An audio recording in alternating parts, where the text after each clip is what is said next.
You've read the books, you've seen the movies, you've played the games, you've been to the wizarding world and had the $9 butterbeer. For over 20 years, you have consumed the Harry Potter world in every conceivable form except for one. You have not yet watched the Harry Potter television show. And that may soon change with HBO's upcoming Harry Potter television series, which is currently in pre-production. And many are wondering, is this a story that needs to be retold or a story that needs to be resold? So in this video, we're going to explore the bizarre and fascinating challenge of creating an entirely new Harry Potter adaptation for a story that is still very fresh in our memory and whose place in our collective imagination is perhaps already taken. So let's get into it on the art of storytelling.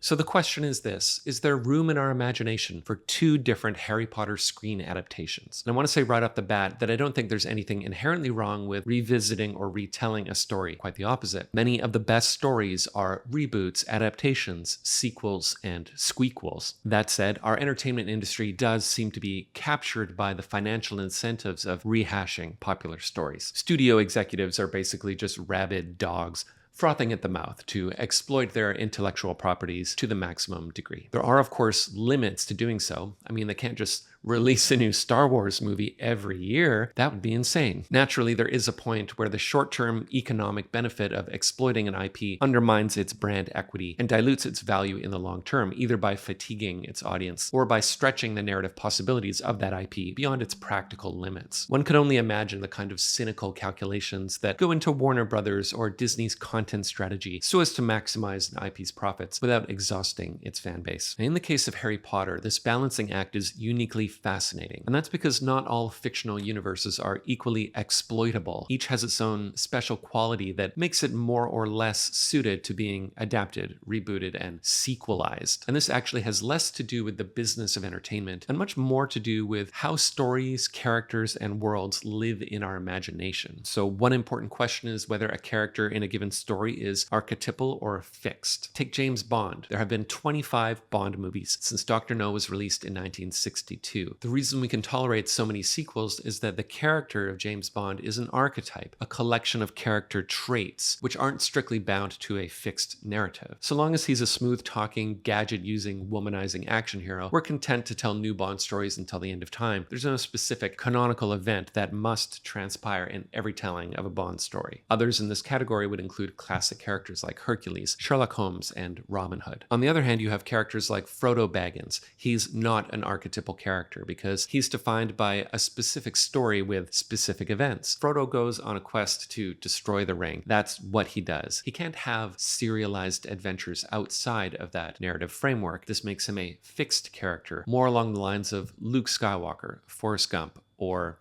you guessed it, Harry Potter. Harry has a single canonical story. He survives Voldemort's attempt to kill him, gets a scar on his forehead, lives in a cupboard under the stairs, goes to Hogwarts, etc. And unfortunately for Warner Brothers, the story's definitive ending means that the Harry Potter gravy train does have a terminus station. Unless, of course, they can find a way to tell that story again. Now, when I first heard that HBO was making a Harry Potter television series, I assumed that this would be some kind of spin-off, a new story about a new character, one that's perhaps loosely related to the events of the Harry Potter series, something like Fantastic Beasts, or maybe a sequel to the original story, something like the 2016 play Harry Potter and the Cursed Child. But no. This will be a second adaptation of the books, and that's very likely because Warner Brothers knows that the real value of the IP is in Harry's story and not in any of its peripheral content. Fantastic Beasts, after all, never really scratched the Harry Potter itch. Now, it's just one problem, and if you ask me, it's a big one. See, the final film was released in 2011, which wasn't really that long ago. Most people agree that the films did a great job of putting Harry Potter on screen, and the films are still widely loved and watched today. So a lot of people will be asking why. What's the point in porting this story to the medium of television? Now, to be fair, let's acknowledge the arguments in favor of making this series. First, the new show is an opportunity for a new generation of kids to discover the story. After all, younger kids need their own Harry Potter to watch. Second, there are creative opportunities in telling the story in a different medium. And third, a TV series will be able to cover those parts of the books that they didn't have time to cover in the feature films. Now, rebutting those points in order. First, the films being old is irrelevant in a world of streaming in which programs are consumed asynchronously. Many young people don't know or care if or when a program was theatrically exhibited. To them, content is just a grid of thumbnails on their smart TV. Second, the format of television is increasingly cinematic. There was a time when television and film really were distinct formats, but those distinctions are far fewer today. Many TV series are essentially just longer, episodic films. And third, if you want the story to be portrayed more faithfully to the books, well, you knew this was coming, but why not just read the books? They already contain all of the details of the story. What the new TV show wants is to stake out a new patch of real estate in our collective imagination, somewhere in between the books and the films. But can it be done? Let's do a little thought experiment. Close your eyes and imagine the character Harry Potter. Let me guess, it's this guy. Okay, let's try Hogwarts Castle.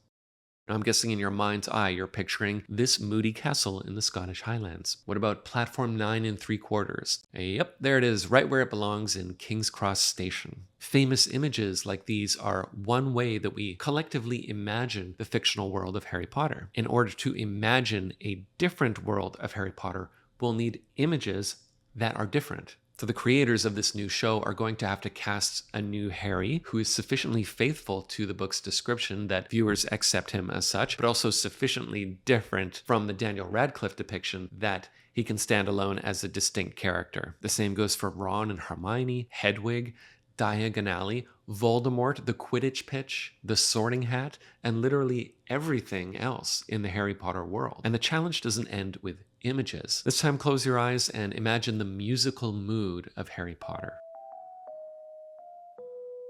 Let me guess, you're hearing a whimsical yet slightly foreboding sound. You're hearing strange ornamentations on melodies that feel slightly spooky and dreamlike. What you're hearing is the musical imagination of John Williams, who developed a musical palette for the films that is aesthetically coherent with that imagined world. Same goes for the design philosophy of all of the objects and locations in the world. Can you imagine Harry Potter without exaggerated Gothic architecture, without its expressionism and magical realism? These aesthetics of image, mood, and style come together to form a unified and integrated imagined world. And they're so perfectly complementary that it's hard to imagine changing one without changing the other. And that's the essence of the challenge. Can you move around the Jenga blocks without the whole thing falling down? Now, if you're watching this and thinking the films are just one interpretation of the books and there's room for someone else to give it a shot, you're not wrong. There are infinite ways of interpreting a text. And I'm very curious to see what comes of this show. My hope is that the images in this new adaptation aren't just superficially reimagined. Like, I'd be upset if they just cast a pigeon to play Hedwig, or they all rode mops instead of broomsticks. But paradoxically, I think if this show wants to prove to us that it has a story worth telling, and not just a story worth selling, it's going to have to create something totally new that Harry Potter fans can't already find on their TV or on their bookshelf. But let me know your thoughts. Will you be re-enrolling at Hogwarts this time around? Please subscribe for more videos, and I'll see you on the next one.